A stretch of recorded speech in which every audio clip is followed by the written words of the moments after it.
A carta de Judas, ou mais precisamente Judá, de acordo com a pronúncia do seu nome, tanto em grego como em hebraico. Judas foi um dos 4 irmãos de Jesus mencionados nos relatos do Evangelho.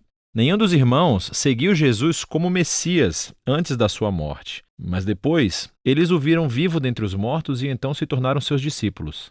Todos esses irmãos de Jesus eventualmente se tornaram líderes das primeiras comunidades cristãs judaicas, e Judas era conhecido como o professor itinerante e missionário. E isso nos dá o fundamento para entender o propósito da sua carta. Não sabemos a qual comunidade específica da igreja ele escreveu, mas provavelmente era composto principalmente de judeus messiânicos. Seu estilo de escrita demonstra um conhecimento profundo das escrituras hebraicas do Antigo Testamento, assim como de outras literaturas judaicas populares. Judas teve conhecimento de uma crise enfrentada por essa igreja e isso nos ajuda a entender o conceito da carta. Começa com palavras de responsabilidade, seguida por uma longa advertência e acusação contra mestres corruptos que influenciaram essa igreja. E então Judas termina dando instruções sobre o que essa igreja deveria fazer.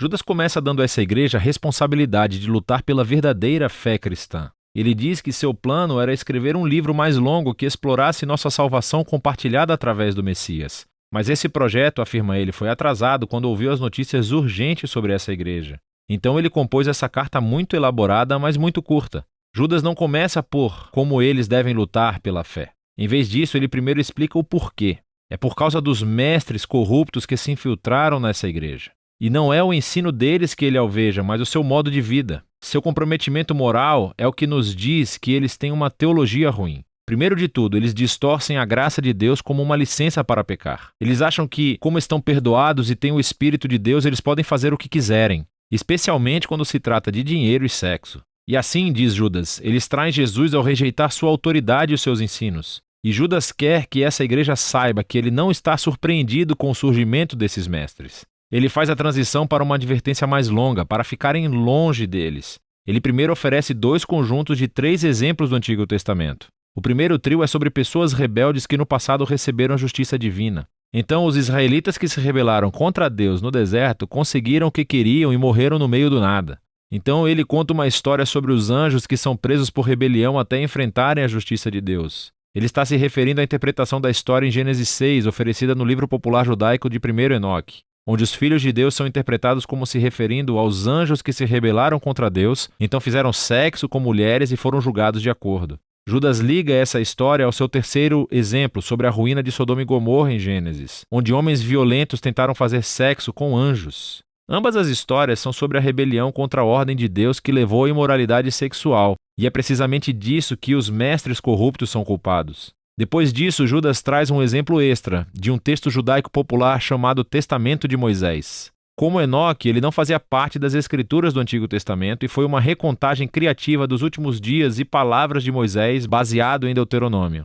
Na seção citada por Judas, Moisés morreu e há um anjo bom, Miguel, que refuta as acusações do diabo contra Moisés. Mas ele decide deixar o julgamento final somente para Deus. Agora, essas histórias podem parecer estranhas para você, mas para o povo judeu que cresceu com essa literatura, as advertências de Judas fazem muito sentido. O comportamento desses mestres corruptos tem raízes antigas. Rebelião contra a autoridade de Deus, imoralidade sexual, rejeitando os mensageiros de Deus. E isso se conecta ao segundo trio de exemplos. Eles são todos sobre rebeldes que passaram a corromper outras pessoas. Começando com Caim, que assassinou seu irmão e depois construiu a cidade onde a violência reinava. Balaão, o feiticeiro, não conseguiu amaldiçoar Israel e assim os atraiu para a idolatria e a corrupção sexual. E depois Corá, o levita, liderou uma rebelião contra Moisés que terminou em desastre para os outros.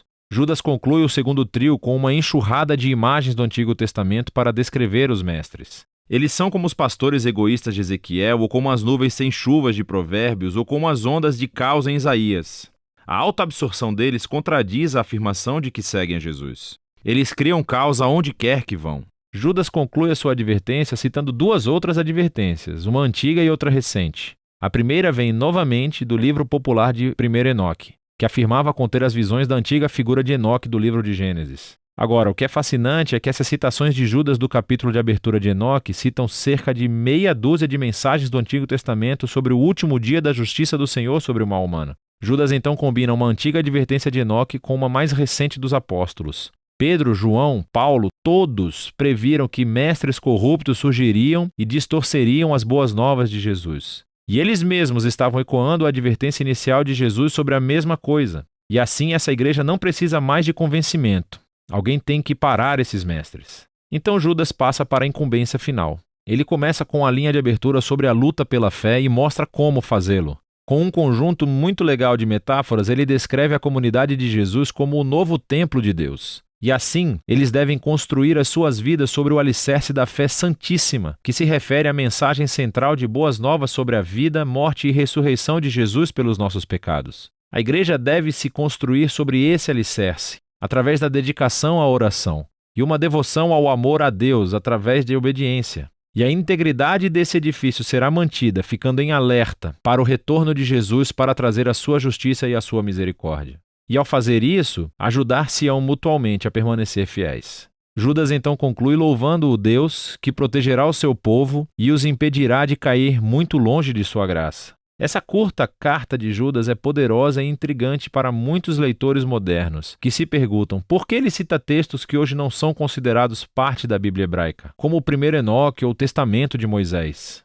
É importante lembrar que a cultura judaica nessa época estava imersa em textos religiosos. Jesus, a sua família, todos os primeiros cristãos judeus, cresceram lendo a Bíblia hebraica junto com muitos livros posteriores que foram baseados e inspirados pelas Escrituras. E sabemos que houve debates antigos sobre se alguns desses livros posteriores deveriam ou não ser vistos como parte das Escrituras. Mas, independentemente disso, eles ainda são importantes. Um livro não precisa estar na Bíblia para transmitir uma mensagem importante ao povo de Deus. E, assim, temos muitos textos judaicos desse período. Eles são conhecidos hoje como as coleções dos apócrifos, também chamados de livros deuterocanônicos, assim como os pseudepígrafos. Todos esses foram preservados e lidos nas comunidades judaica e cristã, e foram tratados com grande respeito. Isso não significa que eles foram originalmente concebidos como parte da Bíblia hebraica, mas fazem parte da tradição bíblica.